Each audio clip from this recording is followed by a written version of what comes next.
नमस्कार आदरणीय दर्शक, आजको जनता जान्न चाहन्छन् कार्यक्रममा हामी समग्र देशको राजनीतिक, आर्थिक, सामाजिक, कूटनीतिक र प्रशासनिक क्षेत्रको बारेमा चिरफार गर्नको लागि उपस्थित भएका छौँ। देशको राजनीतिक विषयवस्तुमा हामी केही समयपछि छलफल गर्नेछौँ। सत्तारूढ दलभित्र पनि अब बल्ल बल्ल फेरि पनि स्थायी समितिको बैठक 26 गतेको लागि बोलाइएको छ। स्थायी समितिको बैठकले पार्टीले तयार पारेको, कार्यदलले तयार पारेको प्रतिवेदनमाथि छलफल गर्ने र एउटा निष्कर्षमा पुर्याउने नेताहरूले बताएका छन्। यसबारेमा आजको कार्यक्रममा हामी केही समयपछि चर्चा गर्दैछौँ। तपाईँहरू सबैलाई थाहा छ, दलहरूको कुरा गर्दाखेरि सत्तारूढ दलभित्र पनि विवाद छ।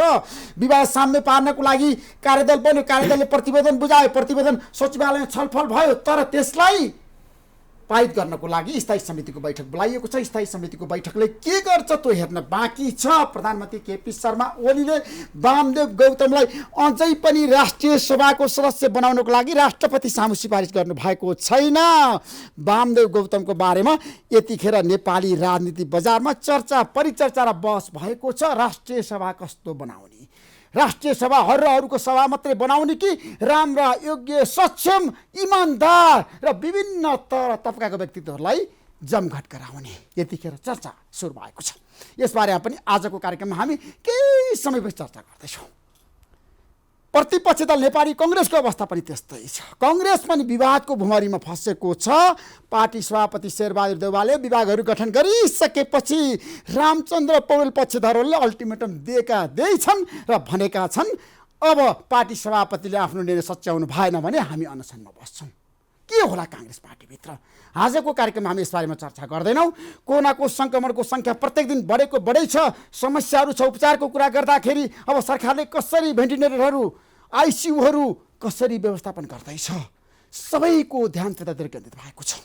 सरकार गम्भीर हुनैपर्छ, संवेदनशील हुनैपर्छ र कोरोनाबाट सङ्क्रमित व्यक्तिहरूको उपचार गर्नको लागि सबै किसिमको संयन्त्र सरकारले अगाडि बढाउनै पर्छ। समस्या छ, जटिलता छ। निषेधाज्ञा आजको आवश्यकता होइन भनेर उद्योगपति र व्यापारीहरूले भन्न थालेका छन्। प्रधानमन्त्री केपी शर्मा ओली र उद्योगपति र व्यापारीहरूको बिचमा हिजो संवाद भएको छ, कुराकानी भएको छ र अब उद्योग धन्दा सञ्चालन गर्ने, सुचारू गर्ने, चलायमान बनाउने प्रधानमन्त्रीको पनि भनाइ आएको छ। यसबारेमा पनि आज हामी चर्चा गर्दैनौँ। आज हामी देशको प्रशासनिक क्षेत्रको बारेमा, निजामती कर्मचारीहरूको बारेमा आज हामी गएर समीक्षा गर्दैछौँ। हाम्रो देशको निजामती कर्मचारी तन्त्र कति सफल भयो त? हाम्रो देशमा साँच्चीकै कर्मचारी तन्त्रमाथि राजनीतिकरण भयो कि भएन? राजनीति नेतृत्वले जहिले पनि कर्मचारी तन्त्रलाई साँच्चीकै आफ्नो बनाउनको लागि के गर्यो र कर्मचारीले राजनीति नेतृत्वलाई साथ दिए कि दिएन? कर्मचारी र राजनीति नेतृत्वको बिचको सम्बन्ध कस्तो हुनुपर्छ त? आजको कार्यक्रममा हामी गएर समीक्षा गर्दैछौँ। लोकसेवा आयोग सबैको लागि सर्वस्वीकार्य लोकसेवा आयोगले अहिले पछिल्लो समय के गरिरहेको छ त?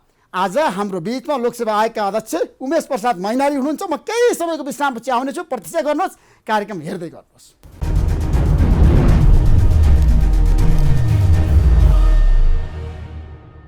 हाम्रो बिचमा यतिखेर लोकसेवा आयोगका अध्यक्ष उमेश प्रसाद मैनाली हुनुहुन्छ। यहाँलाई म कार्यक्रममा स्वागत गर्न चाहन्छु। धन्यवाद। आराम हुनुहुन्छ? ठिक, एकदम ठिक छ। अब देश कता जाँदैछ? प्रशासनिक क्षेत्रबाट कर्मचारी तन्त्रको कुरा गरेको मैले आज। कर्मचारी तन्त्र मात्रैलाई छुट्याएर देशको परिस्थिति विश्लेषण गर्न सकिँदैन।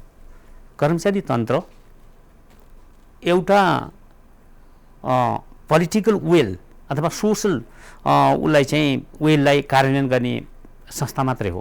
त्यसैले कर्मचारी तन्त्रको आधारमा चाहिँ देश कता जाँदैछ भन्दा पनि कर्मचारी तन्त्रलाई ड्राइभ गर्ने, कर्मचारी तन्त्रलाई चाहिँ नि दिग्दर्शन गर्ने अथवा उसलाई कुन बाटोमा हिँडाउने र उसलाई कुन लक्ष्य निर्धारण गर्ने, त्यो राजनीतिक नेतृत्वबाट हुन्छ। त्यसैले गर्दाखेरि के समग्रमा नै हामीले विश्लेषण गर्नुपर्ने हुन्छ। कर्मचारी तन्त्रको छुट्टै विश्लेषणको एउटा विषय होला, तर राजनीतिक रूपमा समग्र रूपमा विश्लेषण गरेन भने देश कता जाँदैछ भन्ने कुरो चाहिँ हुँदैन। तर जहाँसम्म अहिले समग्रमा एउटा एज अ सिटिजन भन्नुपर्दाखेरि देश चाहिँ कस्तो भयो, त्यति साह्रो हतोत्साहित हुनुपर्ने अथवा चाहिँ देश बर्बादै भयो भन्ने स्थिति पनि छैन। र जुन किसिमले भरोसा छ र उमेश मैनालीजी तपाईले हेर्नु भएको छ राम्रोसँग, एकदम परिपक्व र सफल प्रशासक पनि हो। हाम्रो देशमा आज राजनीतिले हाँक्या छ नि त, होइन? प्रशासनिक क्षेत्रलाई पनि पक्कै हो, हाँक्ने नै राजनीति। हामी त प्रशासनिक क्षेत्र हुन सकेका छैन, राजनीति नै छ। त्यसो भए देशको मूल नीति नै तपाईँहरूलाई गाइड गरेको छ होइन? मलाई भन्दा नि म त अहिले त्यसमा छैन, म एउटा संवैधानिक निकायमा छु र म एउटा पूर्व कर्मचारीको हैसियतले पनि म के भन्छु भने र त्यो राजनीतिले नै यसलाई ड्राइभ गर्ने हो होइन, यो एउटा मेसिनरी हो। अनि के भनाइ छ भन्नु भने यो कर्मचारी तन्त्र भनेको चाहिँ एउटा कैँची हो, त्यो जता चलायो त्यतै काटिदिन्छ, चलाउनेले जता चलायो त्यतै काट्छ भन्ने चाहिँ एउटा भनाइ नै छ। त्यस कारण के बुझिदिनु पऱ्यो भने देशमा हामीले अब एउटा आकाङ्क्षा एउटा भनाइ के छ भने कुनै पनि एउटा ठुलो क्रान्तिमा चाहिँ उर्लदो आकाङ्क्षाहरू एक्सपेक्टेसनहरू हुन्छ पब्लिकको, त्यो सबै पुरा हुन सक्दैन। त्यो उर्लदो आकाङ्क्षा जब पुरा हुँदैन त्यसपछि मानिसहरूमा फ्रस्ट्रेसन आउँछ। त्यो फ्रस्ट्रेसन आएको थियो त्यो अहिले। तर त्यसको अर्थ यो होइन कि नेपालमा केही नै भएन अथवा नेपाल हामीले जुन एउटा रेजिम एउटा राजनीतिक व्यवस्थामा हामी गएका छौँ त्यो नै असफल भयो भन्ने होइन। त्यसैले के लाग्छ त कर्मचारी तन्त्रले देशको चाहना अनुसार जनताको चाहना अनुसार काम नगरेको गुनासो त धेरै भएको छ नि त पछिल्लो समय। यो सत्य हो, कर्मचारी तन्त्रमाथि त्यो आक्षेप छ, कर्मचारी तन्त्रमाथि आक्षेप छ। र अझ यो म त के पनि भन्छु भने राजनीतिक क्षेत्रतिर बढी नागरिकहरू सचेत नागरिकहरू राजनीतिको आलोचना गर्नमा समय व्यतीत गरेको कारणले अथवा राजनीतिलाई आफ्नो आलोचनाको तारो बनाएको कारणले मात्रै कर्मचारी तन्त्रको कम विरोध भएको हो। अन्यथा कर्मचारी तन्त्रको योभन्दा पनि बढी विरोध हुन्थ्यो। किनभने यत्रो ठुलो परिवर्तन पश्चात कर्मचारी तन्त्रमा राजनीति त धेरै ठुलो फर्को मार्यो नि। राजनीतिले त तपाईँको सङ्घीय लोकतान्त्रिक गणतन्त्र जस्तो प्रणालीमा राजनीति गयो, धेरै कमले सोचेका थिए यति चाँडो यो गणतन्त्रमै जाला अथवा एउटा एकात्मक राज्यमा 250 वर्षसम्म बसेको राज्य संहितामा जाला, यी चिजहरू सोचिएको विषय थिएन। तर आयो राजनीति त ठुलो फड्को मार्यो। त्योसँग लय मिलाउने गरी अथवा त्यसलाई चाहिँ एडाप्टेसन त्यसमा अनुकूलन गर्ने गरी कर्मचारी तन्त्रले आफूलाई रूपान्तरण गर्न सक्नु पर्थ्यो, त्यो चाहिँ भएको छैन। त्यो जनमुखी भएन कर्मचारी तन्त्र, जनताको राजनीतिमुखी भयो। राजनीतिमुखी पनि कस्तो भइदियो त भन्नु भने राजनीतिले उसलाई दलीय कार्यकर्ताको रूपमा व्यवहार गर्न थाल्यो कर्मचारी तन्त्रलाई। कर्मचारी तन्त्र राजनीतिबाट विमुख त हुँदैन। राजनीतिबाट विमुख हुनुको अर्थ त के हो भने हुनु पर्दैन। राजनीति र दलीय राजनीतिमा छुट्याउनु पर्छ, दलीय राजनीति र राजनीतिमा छुट्याउनु पर्ने हुन्छ। जहाँसम्म चाहिँ कर्मचारी तन्त्र राजनीतिबाट पूर्ण त विमुख भयो भने यो त कस्तो भयो भनेदेखि अहिलेको जस्तो हाम्रो राजनीतिक प्रणाली छ नि त्यसका मूल्य त्यसका लाभहरू वितरण गर्ने कर्मचारीले हो। कुनै अब अहिले हाम्रो सङ्घीय लोकतान्त्रिक गणतन्त्र भन्छौँ, यो त तपाईँको यसको लाभहरू वितरण गर्ने यसका मूल्य मान्यताहरू वितरण गर्ने कर्मचारी तन्त्रले हो। त्यस कारण यसमा राजनीति नै छैन भन्नु चाहिँ यो अव्यावहारिक हुन्छ। राजनीतिमा त राजनीतिको प्रभाव छ कर्मचारी तन्त्रमा, हुनै पनि पर्छ, तर के दलीय राजनीतिकरण चाहिँ हुनु हुँदैन। राजनीतिकरण हुनु यस अब दलीय राजनीतिलाई र राजनीतिको प्रभाव पनि देखिन्छ नि त, त्यो ज्यादै चाहिने भन्दा बढी छ। किन यस्तो भइरहेछ त? यो चाहिँ गलत भयो र यो सुरुवात यो 47 सालको आन्दोलनपछि सुरु भयो र 63 सालमा गएपछि झन् यसले विकराल रूप लिन थाल्यो। 47 सालको एउटा सन्दर्भ धमनाजीलाई पनि याद होला, कस्तो भइदियो भने जब आन्दोलन चर्केको अवस्थामा ती बेलाको सर्वमान्य कमान्डर गणेशमानजीले कर्मचारीहरूलाई आह्वान गर्नु, तपाईँहरू सडकमा आउनुहोस् होइन, हामीहरूको यो व्यवस्था परिवर्तन भएपछि तपाईँहरूको हामी केही तलमाथि परेछ, तपाईँ खोसुवा पर्नुभएछ भने हामी हेरिदिन्छौँ। कर्मचारी त्यो भोलिपल्टै भवरमलमा ठुलो कर्मचारीको जुलुस निस्कियो र कर्मचारी तन्त्र जब कर्मचारीहरू नै सडकमा आएपछि करिब व्यवस्था कोल्याप्सको अवस्थामा गयो र बहुदलको घोषणा भयो। त्यो एउटा गल्ती थियो, ठुलो गल्ती थियो। किनभने कर्मचारीहरू सडकमा नआएको भए त व्यवस्था परिवर्तन हुन सक्थ्यो। त्यो चाहिँ हो, तर के भने त्यो बेलामा खालि व्यवस्था ठिक हो, व्यवस्था परिवर्तनलाई सहज बनाइदियो होला। एउटा के भने मेसिनरी नै अर्को खिलाफमा लाग्दैपछि एउटा प्रशासनिक संयन्त्र नै थप पाउने अवस्था आएपछि घुँडा टेक्यो होला व्यवस्थाले, त्यो बेग्लै कुरो हो। तर त्यसको दूरगामी प्रभाव विचार गरिएन। अब यसले गर्दा तत्कालै त्यसपछि के भयो त भन्नु होला भने कर्मचारीहरूले तुरुन्तै युनियन गठन गरे। युनियन गठन भइसकेपछि माग राखे र किशुनजीले चलाखीपूर्ण किसिमले यो नयाँ आउने निर्वाचित सरकारले गर्छ एउटा कमिसन गठन गरिदिनु भयो र त्यसलाई पन्छाइदिनु भयो। त्यसपछि राजनीतिकरण सुरु भएको विभिन्न घटनाहरू यहाँ भन्नलाई धेरै लामो हुन्छ। अहिलेसम्म राजनीतिकरण कर्मचारी पनि भएका छन्, भाषण त्यसैले कस्तो हुन्छ पनि भएको छ, तपाईँहरू माथि पनि भाषण त्यसैले कस्तो हुन्छ भने सौरभ बरुवामा पनि राजनीतिकरण छ।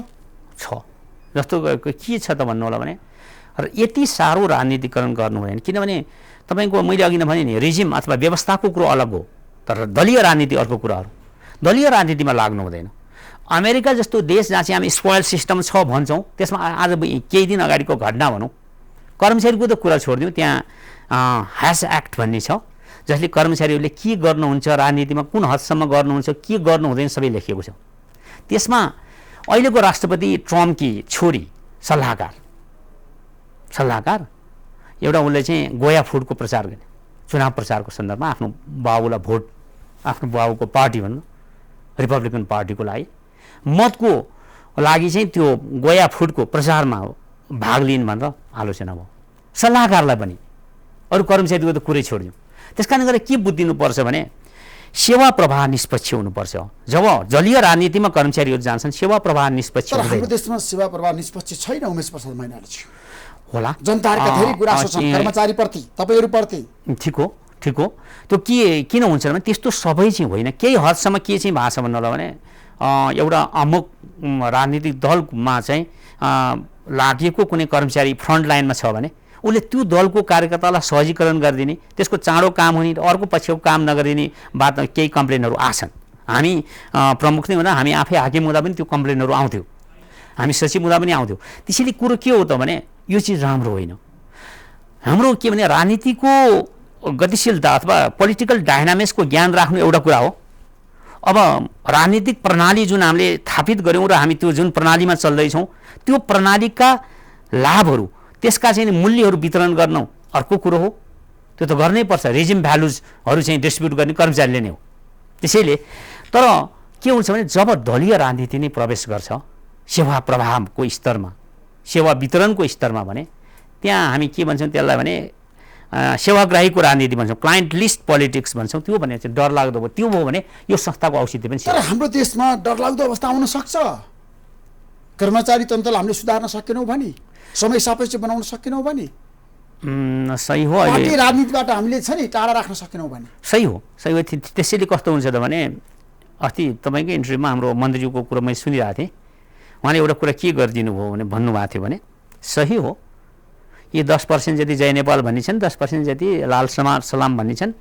भन्नुभयो र उहाँले त्यसलाई पछि करेक्सन गरेर के भन्नु भने यो चाहिँ सचिव र सहसचिवमा है भन्नु त तल्लो लेभलको कुरा गर्नु तल्लो लेभलमा अप टु शाखाधिकृतसम्म त करिब यसरी राजनीतिकरण भएको छ कि एउटा उदाहरण मात्रै भनौँ कुनै पनि पोलिटिकल पार्टीको ठुलो पोलिटिकल पार्टीहरूको नेपाली कांग्रेस तथा एमालेको जब महाधिवेशन हुन्छ त्यहाँ कयौं कर्मचारी नै क्यान्डिडेट भएको हुन्छ महाधिवेशन प्रतिनिधिमा यो त के हो प्रत्यक्ष राजनीति नै भयो नि प्रत्यक्ष राजनीतिमा लाग्नेलाई चाहिँ कारबाही गर्ने हिम्मत त कुनै पनि मन्त्रीज्यूहरूले अथवा कुनै गभर्मेन्टले गर्न सकेको छैन अहिलेसम्म गर्नुपर्छ किनभने आफ्नै राजनीतिमा जाने कर्मचारीलाई कारबाही गर्नुपर्छ हो सही हो के चाहिँ भने हामीले फ्रान्स र जर्मनको जस्तो सिस्टम अवलम्बन गर्नु पर्यो त्यहाँ के छ भने मास्लो तहका कर्मचारीहरूलाई संरक्षण पनि हुँदैन उहाँहरूको चाहिँ जबको सेक्युरिटी पनि हुँदैन उहाँहरू चुनाव पनि लड्न पाउनुहुन्छ जुन जर्मन र फ्रान्समा छ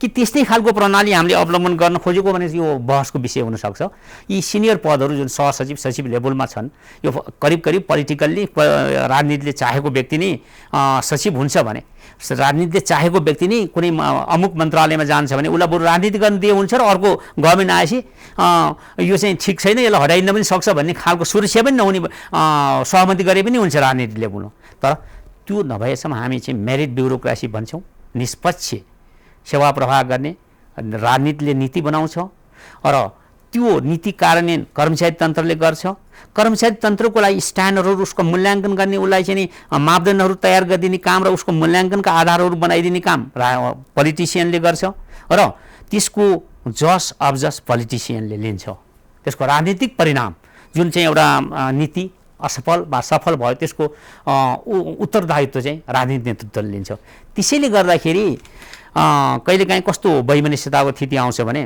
पोलिटिसियनहरूले सिधै चाहिँ के भनिदिन्छन् भने यो कर्मचारीको कारणले काम गर्न सकिएन कर्मचारी तन्त्रले भन्छन् कि यो नेताहरूले हामीलाई काम गर्नै दिएन होइन नेताहरूले प्रधानमन्त्रीले मन्त्रीहरूले भनेका छन् जहिले पनि कर्मचारी तन्त्रले हामीलाई सहयोग गरेन काम गर्न दिएन र हाम्रो स्पिड अनुसार उनीहरू गएनन् त्यो सही हो तपाईलाई के लाग्छ त्यो चाहिँ सही होइन, त्यो चाहिँ सही होइन। प्रधानमन्त्रीलाई केही गर्नु छ, फाइल तयार गर्नको लागि निर्देशन दिनुहुन्छ, तर सचिवले गर्दैन, मान्दैन। होइन, तिनीहरू कारबाही गर्ने अधिकार छ उहाँहरूलाई। यो त्यसरी कारबाही नगर्ने एउटा भनौँ न एउटा चालक हो राजनीतिज्ञ भने होइन। अहिले मुख्य त भनौँ न अहिले प्रधानमन्त्रीज्यू हो, सम्माननीय प्रधानमन्त्रीज्यू। कुनै सचिवले उहाँलाई असहयोग गर्यो, त्यो संविधान र कानुनभित्र बनेका नीतिहरू कार्यान्वयन गर्नमा असहयोग गर्यो भने उसलाई त कारबाही हुनुपर्छ। त्यो कारबाही पनि नगर्ने अनि आफ्नो तर्फका चाहिँ सङ्घ सङ्गठनका साथीहरू अब आफ्नै महाधिवेशन प्रतिनिधि भएर आउँदा पनि कारबाही पनि नहुने, अनि चाहिँ राजनीतिकरण भयो, काम भएन भने अनि छानी कर्मचारीहरू आफूले चाहेको कर्मचारी छानेर लैजाने नेतृत्वमा, अनि काम भएन भन्नु मिल्छ र? यो चाहिँ जनतालाई झुक्क्याउनु, जनताको प्रति उत्तरदायित्वबाट पन्छिने होइन। सचिवहरूले प्रधानमन्त्री र मन्त्रीलाई सहयोग गर्नुपर्छ पर्दैन? बिल्कुल पर्छ। कति कुन हदसम्म असहयोग गरेको धेरै उदाहरणमा पाउँछु त मन्त्रालय जाँदाखेरि होला, तर यस्तो पनि मन्त्रीले पनि असहयोग गरेको सचिवलाई, सचिवको स्पिड अनुसार काम नगरेको, सचिवसँग सहकार्य नगरेको, सचिवको भावना नबुझेको, एक आपसमा मनमुट्टा भएर काम गरेको देखिरहेको छ मन्त्रालयमा। त्यो सही हो, त्यो होला। त्यो दुईटै पाटोमा हेर्नुपर्छ। सचिवले मन्त्रीज्यूलाई सहयोग गर्नु भएन भने मन्त्रीज्यूले त्यो सचिवलाई चाहिँ एक्सन लिनुपर्छ, त्यहाँ राख्नु पनि हुँदैन। र अर्को कुरो के भने सचिवलाई पनि त काम गर्ने वातावरण दिनु पर्यो। तपाईँ एउटा सानो उदाहरण भनौँ, साना कुराहरूमा काम गर्ने नदिने वातावरण बनाइदिने, पोलिटिकल प्रेसर गर्ने, सानो पदको सरुवामा पनि मन्त्रीज्यूहरूले हस्तक्षेप गर्ने, अनि कार्य सम्पादन सम्झौता गर्ने, कार्य सम्पादन करार गर्ने हो, कार्य सम्पादन करार गर्ने, अनि सचिवलाई चाहिँ कुनै पनि अधिकार नदिने, एउटा साना पदहरू पनि आफैले गर्न खोज्ने, जे कुरोमा पनि पोलिटिकल हस्तक्षेप गर्ने हो भने फेरि सचिवले चाहिँ कसरी काम गर्छ? त्यसैले हाम्रो देशमा एउटा मन्त्रालयमा एक वर्षमा 4 सचिव सरुवा हुन्छ हो, भइरहेको देश हो नेपाल, भइरहेछ। त्यसैले के विचार गरिदिनु पर्यो भने तपाईँको जस्तो सचिवहरूको बढुवाको एउटा सिस्टम भनौँ, अब तपाईँ त मेरै अध्यक्षतामा सिफारिस समिति छ, हामी सिफारिस गर्छौँ। सिफारिस गर्दाखेरिमा हामी 1/3 पद गर्छौँ। 20% पद मात्रै सिनियोरिटीमा स्वतः हुने छ नत्र भने त्यसबाट छान्ने हो क्याबिनेटले, पोलिटिकल लिडरसिपले त्यसबाट छान्ने हो कुन चाहिँ उपयुक्त छ भने त्यो पनि छान्ने पनि उहाँहरू। अनि सरुवा फलानु चाहिँ चाहियो भनेर चाहिँ मन्त्रीज्यूहरूले आफूले चाहेको सचिव लाने पनि उहाँहरू नै। अनि परिणाम नआएपछि चाहिँ परिणाम चाहिँ जनतालाई जब जवाफ दिनुपर्छ सचिवहरूको कारणले गर्दाखेरि अनि सचिवहरू चाहिँ के भन्ने त फेरि भने हामीलाई मन्त्रीले काम गर्न दिएन भने राजनीतिक नेतृत्वले अथवा उसका कार्यकर्ताले उसका नजिकका आसेपासेहरूले हामीलाई काम गर्ने। कार्यकर्ताको भावना अनुसार काम नगर्दा सरुवा हुनुपर्छ नि त सचिवहरूको धेरै अवस्था त्यही छ। त्यसमा के हुन्छ भने तपाईँको दुई थरी मात्रै कुराहरू हुन्छ। जस्तो के हुन्छ भने यो कुरो यहाँ मात्रै होइन, अमेरिकाको अहिलेको प्रेसिडेन्टले कर्मचारी तन्त्रलाई दोष लगाएर डिप स्टेट भन्ने उहाँले डिप स्टेटले भयो अमेरिकामा र मलाई काम गर्न दिएन, जनप्रतिनिधिहरूको निर्देशन नमान्ने ब्युरोक्रेसीलाई उहाँले डिप स्टेटको नाउँ दिनु, जुन अहिले धेरै चर्चित शब्द भएको छ। त्यहाँ पनि त्यस्तो रहेछ भने तर सचिव यदि क्षमतावान छ, निर्भीक छ, इमान्दार छ भने त मन्त्रीलाई उसले चुनौती दिन सक्छ नि त, गलत काम नगर भनेर भन्न सक्छ होइन। नैतिक साहस हुनु पर्यो र उसको सल्लाह उसको परामर्शहरू विज्ञ परामर्श हुनु पर्यो, प्रोफेसनल एडभाइस। उसले दिएको सही परामर्श छ भने मन्त्रीले कसरी अवज्ञा गर्ने?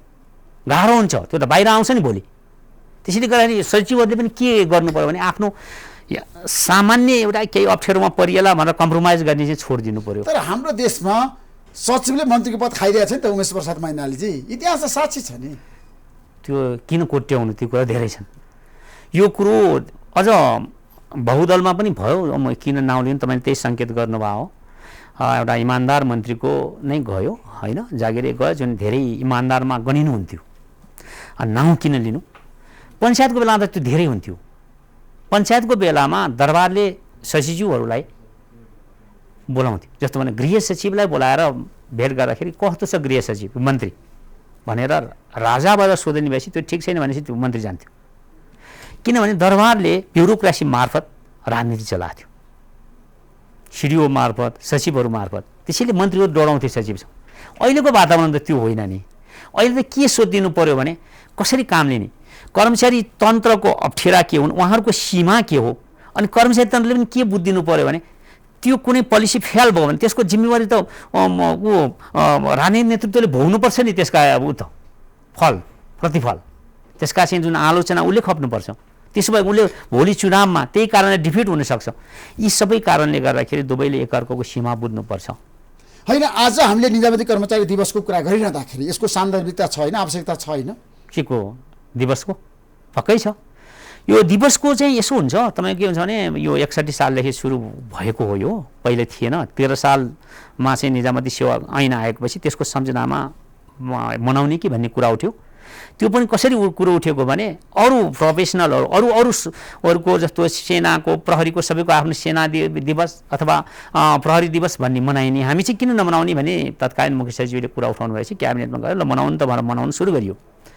यसले के गर्छ भने यसले केही ठुलो काम गर्ने होइन, यसले हामीलाई विगतका हाम्रा उसलाई आत्मआलोचना गर्ने, विगतमा हामीले के राम्रा गऱ्यौँ के नराम्रा गऱ्यौँ, यो संस्थालाई कसरी चाहिँ नि एउटा आदर्श संस्था बनाउने भनेर प्रतिबद्धता व्यक्त गर्ने र हाम्रा विगतका गौरवपूर्ण अतीत सम्झेर त्यसलाई चाहिँ नि त्यो सम्झेर त्यो तदनुरूप आफूलाई ढाल्न खोज्ने। भनेपछि यसले के गर्छ भने दुई तिनवटा कुरा हो। एउटा आत्मआलोचना गर्ने, एउटा भविष्यको लागि चाहिँ नि प्रतिबद्धता जनाउने, हामी के गर्ने, यो संस्थालाई कसरी चाहिँ जनप्रिय बनाउने, कसरी राम्रो बनाउने, आदर्श एउटा नैतिक सङ्गठनको के अरे संस्थाको रूपमा निजामती सेवालाई कसरी गर्ने, यी कुराहरूलाई। निजामती सेवा दिवस मनाइरहँदाखेरि काम र कर्तव्य र अधिकारको कुरा पनि आउँछ नि त, जिम्मेवारीको कुरा पनि आउँछ नि त, कर्मचारी तन्त्रले कसरी आफूलाई अगाडि बढाउने भन्ने कुरा। आज हामीले त्यतातिर ध्यान दिनु पर्दैन, सोच्नु पर्दैन? एकदमै सही हो। सरकारमा तपाईँको पहुँच प्रभाव छ कर्मचारी तन्त्रको?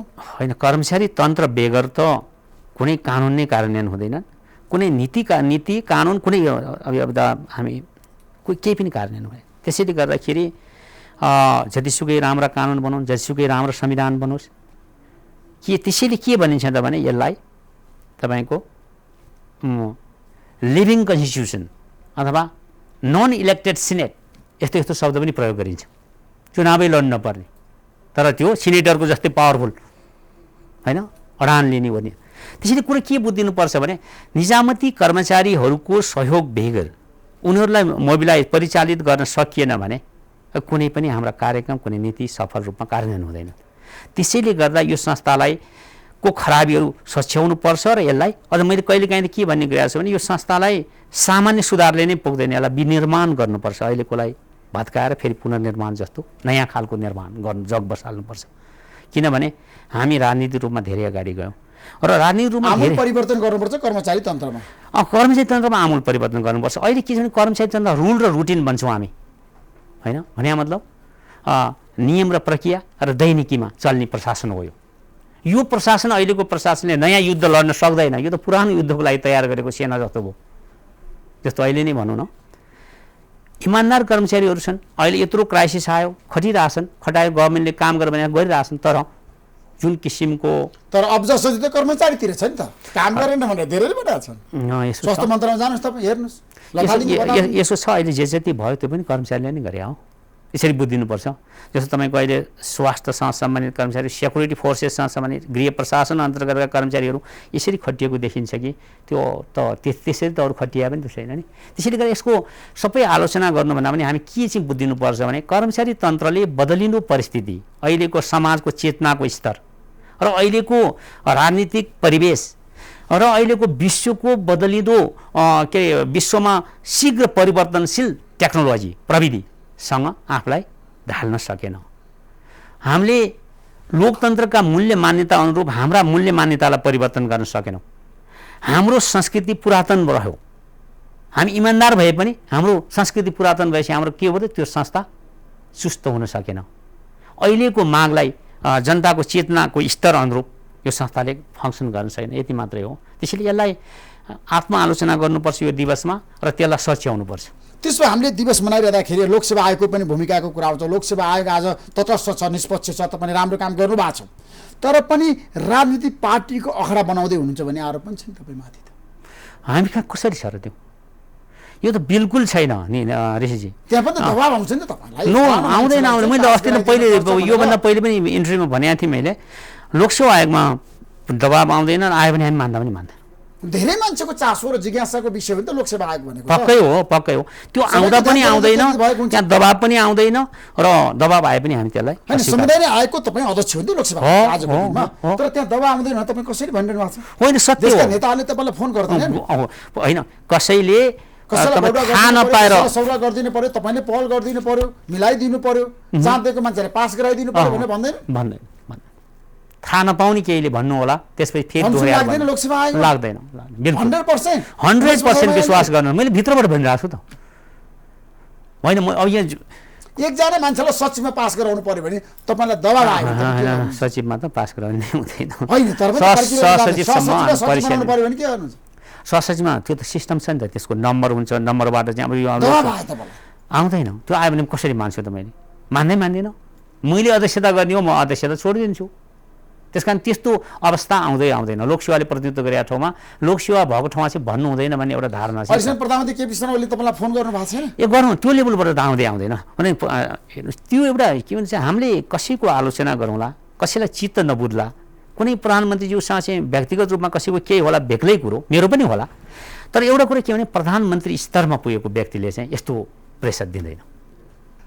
त्यसो लोकसेवा आयोगको कुरा गर्दाखेरि तपाईँले अहिले कोभिडको बेलामा किन चाहिँ काम रोक्नुभयो त? के कारणले? होइन, काम त यस्तो अहिले त तपाईँहरूलाई पनि थाहा होला, कुनै पनि संस्थाले परीक्षा लिन्छ नि अवस्था छैन। तपाईँले परीक्षा लिन सक्नुहुन्न? अहिले सकिँदैन। किन सकिँदैन भन्नु होला? किन सकिँदैन भन्नु भने अब अहिले हामीहरूले परीक्षा लिने भनेको सानो सङ्ख्या भनेको पनि अहिले शाखा अधिकृतको जुन प्रथम चरणको पास भएर बसेको पनि झन्डै 4000 छ। स्कुल बन्द छ, हामीले स्कुलमै हो जाँच लिने। अब बाहिर सेन्टर राख्नेहरूमा चाहिँ धेरै जसो स्कुलहरू तपाईँको यो आइसोलेसन सेन्टर बनाएको छन्, क्वारेन्टाइनमा राख्नु। त्यसैले गर्दाखेरि कस्तो हुन्छ भने अहिलेको अवस्थामा फेरि कस्तो भने प्राविधिकहरूले पनि फिजिकल डिस्टेन्स मेन्टेन गर्ने अथवा 25 जनाभन्दा बढी व्यक्तिहरू भेला हुन नदिने भने आउला, त्यसलाई त हामीले पनि मानिदिनु पऱ्यो नि। भोलि लोकसेवाले जाँच लिइदियो भने अरू युनिभर्सिटीले जाँच लिएको छैन, कुनै पनि संस्थाले जाँच लिएको छैन, स्कुल खुलेको छैन, लोकसेवाले चाहिँ जान्ने भएर जाँच लियो, हामी चाहिँ अब चाँडो काम गर्छौँ भनेर भन्यो भने केही दुर्घटना हो भने त लोकसेवालाई सम्पूर्ण चार्ज लाग्छ, किन लिएको भन्ने हुन्छ। त्यसैले गर्दाखेरि हामीले यो अहिलेको यो महामारीलाई हेरेर थगितसम्म गरिएको यो अलिकति उपयुक्त वातावरण हुन्छ। होइन, कहिलेसम्मलाई स्थगन गर्नुभयो तपाईँले सबै परीक्षाहरू?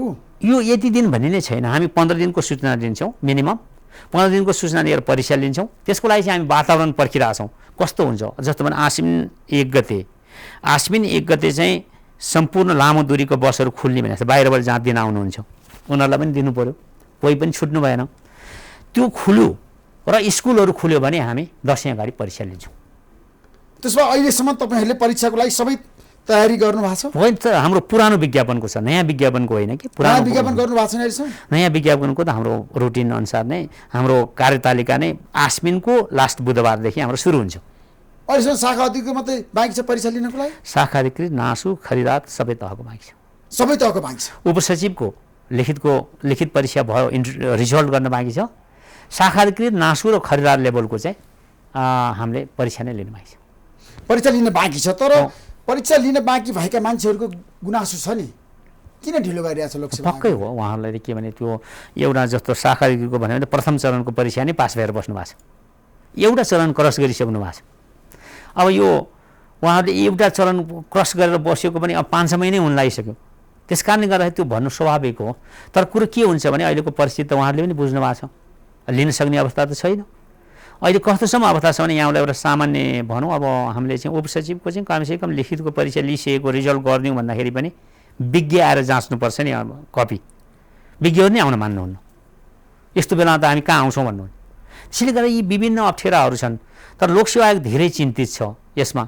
यो धेरै ढिलो गर्नु हुँदैन भन्नेमा चाहिँ हामी सहमत छु म। त्यो लोकसेवा आयोगले जाँच लिएन भने सरकारलाई चाहिँ कर्मचारी चाहियो, सरकारले चाहिँ भर्ना गर्न पाउँछ होइन? मन्त्रीहरूले पाउँदैन।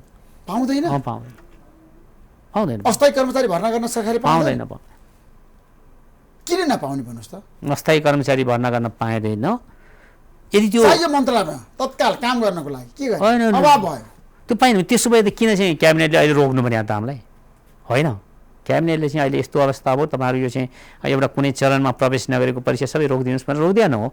त्यसैले के भने त्यो निजामती सेवा ऐनले नै उहाँहरूलाई त्यो अस्थायी भर्ना गर्न दिँदैन। अत्यावश्यक कर्मचारी कुनै कर्मचारी चाहियो भने हाम्रो सूची छ नि, हाम्रो रिजल्ट भएको अस्थायी सूची, अस्थायी नियुक्ति गर्ने सूची छ हामीसँग, त्योबाट माग्नुपर्ने हुन्छ। त्यसैले त्यसो भए अहिले सरकारले चाहेर पनि भर्ना गर्न सक्दैन? होइन, सक्दैन, त्यो गर्नै हुँदैन। लोकसेवा आयोगको अनुमति बिना कर्मचारी भर्ना गर्न पाइँदैन। हो, सही हो। अहिले निजामती सेवा ऐनले दिँदैन, होइन, दिँदैन। 6 महिनाभन्दा बढी अस्थायी भर्ना गर्न पाएन। 6 महिना त्यो भर्ना गर्नु पऱ्यो भने लोकसेवा आयोगको सूचीबाट अस्थायी कर्मचारीहरू माग्नुपर्छ। त्यसैले गर्दाखेरि यो सम्भव छ। त्यसो भए हाम्रो देशको कर्मचारी तन्त्र सफल कि असफल समग्रमा भन्दाखेरि? होइन, मिश्रित छ यो। टोटल असफल पनि भन्न सकिँदैन, किनभने यसले अप्ठ्यारो बेलाहरूमा सफल अवतरण गराएको छ। जस्तो अप्ठ्यारो बेला भन्नाले जुन बेलामा राज्यका अन्य अङ्गहरूले काम गरेन त्यो बेला कर्मचारी तन्त्रले धानेको छ। एउटा उदाहरण, सामान्य उदाहरण मात्रै भनौँ, माओवादी आन्दोलनको बेलामा पोलिटिकल पार्टी र नेताहरू अथवा सम्पूर्ण अरू संस्थाहरू कहाँ थिए? त्यो बेलामा पनि बङ्करमा बसेर पनि कर्मचारीले नै सेवा दिएको थियो। जे जति राज्यको उपस्थिति थियो त्यो त कर्मचारी तन्त्रले देखाएको हो नि। त्यसैले गर्दाखेरि यस्ता कुराहरू भए, विभिन्न राजनीतिक घटनाक्रम 7 सालपछि, 17 सालपछि, 46 सालपछि पनि र 63 सालपछि पनि कर्मचारीले सफल अवतरण गराएकै हुन्। ती चिज चाहिँ उसका सफलताहरू हुन्। असफलता भन्नुहुन्छ भने धेरै छन्, जनप्रिय हुन सकेन, भ्रष्टाचारमा लिप्त भए, ठिक हो। त्यसैले गर्दाखेरि कस्तो हो भने जनप्रिय पनि छैन, आफ्नो संस्कार पुरानो। कस्तो संस्कार त भन्नु होला भने एउटा हात्तीको छाउरालाई खुट्टामा साङ्लाले बाँधिदिया हुन्छ, अनि त्यो ठुलो भइन्जालसम्म पनि म यो किला चाहिँ भाँच्न सक्दिनँ भने त्यही साङ्लामा बाँधिएर बस्छ। त्यस्तो खालको संस्कार हाम्रो पहिलेदेखिको बस्यो। अब अहिलेको आर्टिफिसियल इन्टेलिजेन्स, क्रिप्टो करेन्सी यस्तो आइरहेको बेलामा हाम्रो कर्मचारी तन्त्र चाहिँ अब फेरि पुरानै उयो रुल्स रुटिन, होइन, र हामी पुरानो कल्चरमा बस्यौँ। त्यो पुरानो कल्चरहरू चेन्ज गर्नु पर्यो। अब कर्मचारी तन्त्र, म पनि कर्मचारी नै हो, निजामती कर्मचारी नै हो, लामो समय काम गरेँ, 3 दशकभन्दा बढी काम गरेँ। त्यसैले गर्दाखेरि मलाई चाहिँ त्यो संस्थाप्रति त स्वतः लगाव छ। तर मैले साथीहरूलाई यो सल्लाह न हो भने के भने, अब जनताको प्रिय नभएको संस्था लोकतन्त्र, त्यो पनि लोकतन्त्र पनि सङ्घीय लोकतान्त्रिक गणतान्त्रिक व्यवस्था जहाँ कानुनको भन्दा माथि अथवा कानुनको नजरमा कोही पनि माथि हुँदैन, एकजना पनि माथि हुँदैन। राजतन्त्रमा त राजा हुन्थ्यो होला। कर्मचारी तन्त्रमाथि गम्भीर आरोप छ नि, भ्रष्ट तन्त्र भयो। त्यो सही हो कि ठ्याक्कै भन्नु निष्कर्ष? होइन, हो, त्यसमा हो नै भन्नुपर्छ। त्यसमा कुनै धार्ने कुरै छैन। कर्मचारी तन्त्र मात्रै होइन, यहाँ त यस्तो छ कि तपाईँ केही अगाडि सायद 2014 सन् 2014मा एउटा ट्रान्सपेरेन्सी नेपालले सर्वे गर्यो, नेसनल इन्टिग्रिटी सर्वे भने। त्यसमा त यस्तो देखाएको छ कि यहाँका सम्पूर्ण कर्मचारी, पुलिस, धार्मिक संस्थादेखि लिएर एनजिओ, सांसद, कुनै पनि संस्था चाहिँ नन करप्ट देखिएन। डिग्री मात्रै फरक छ। त्यसैले गर्दाखेरि के भने यो समाजबाटै आउने हुन् सबै, होइन। त्यसैले म बेला बेला भन्ने गर्छु के भने यही समाजबाट आउने हो, यो समाजभन्दा बाहिरको कोही छैन। त्यसैले समाज नैतिक हुनु पर्यो, अनि नैतिक सङ्गठन त्यसपछि बन्छ। नत्र त त्यही समाजबाट आउने व्यापारी हो, त्यही समाजबाट आउने राजनीतिज्ञ हो, त्यही समाजबाट आउने कर्मचारी हो, त्यही समाजबाट आउने हामी हो भनिसकेपछि यदि त्यो चाहिँ समाज नै बिचौलियाको भरमा कर्मचारी तन्त्र अगाडि बढेको छ, त्यो सही हो? माफिया तन्त्र हाबी भएको छ कर्मचारी? होइन, त्यो भन्दा पनि केही होला। त्यो चाहिँ कर्मचारी तन्त्रमा माफिया तन्त्र अथवा यो बिचौलियाबाटै चलेको छ भन्ने त होइन, होइन। त्यो कतिपय राजनीतिक रूपमा चाहिँ राजनीतिज्ञहरू लाउने दोष हो, त्यो होइन, होला पनि राजनीतिमा। तर कर्मचारी तन्त्रमा त्यति साह्रो चाहिँ होइन। तर के भने केही उच्च स्तरीय कर्मचारीहरू कहिलेकाहीँ सुविधाभोगी हुन्छन्, सुविधाभोगी हुन्छन् र त्यो त्यस्तो खालको नेक्ससमा पनि कहिलेकाहीँ फर्छन्। त्यस्तो खालको नेक्ससमा राजनीतिसहितको एउटा नेक्सस बन्छ, जुन चाहिँ एउटा बिचौलिया हुन्छन्, त्यस्तो नेक्ससमा पनि फसिया हुनसक्छ।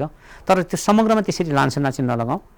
खालि एउटै कुरो के हो भने नेपालको कर्मचारी तन्त्र राम्रा पनि छन्, सक्षम पनि छन्। एकदमै सही हो, एकदम सक्षम त यसो छ। सक्षमको चाहिँ परिभाषा आजको नारा चाहिँ सक्षम स्वच्छ भनिएको छ नि, त्यो के हो भने सक्षम चाहिँ हामी पहिले भन्थ्यौँ हाम्रो कर्मचारी तन्त्र धेरै सक्षम छ, यो चाहिँ काम मात्रै नगरी आओ भन्थ्यौँ। अहिले म चाहिँ त्यो चाहिँ मान्दिनँ, किनभने अहिलेको बदलिँदो यो टेक्नोलोजी र चेतनाको स्तर र हाम्रो समाजको चेतनाको स्तर अनुरूपको चाहिँ सक्षम छैन।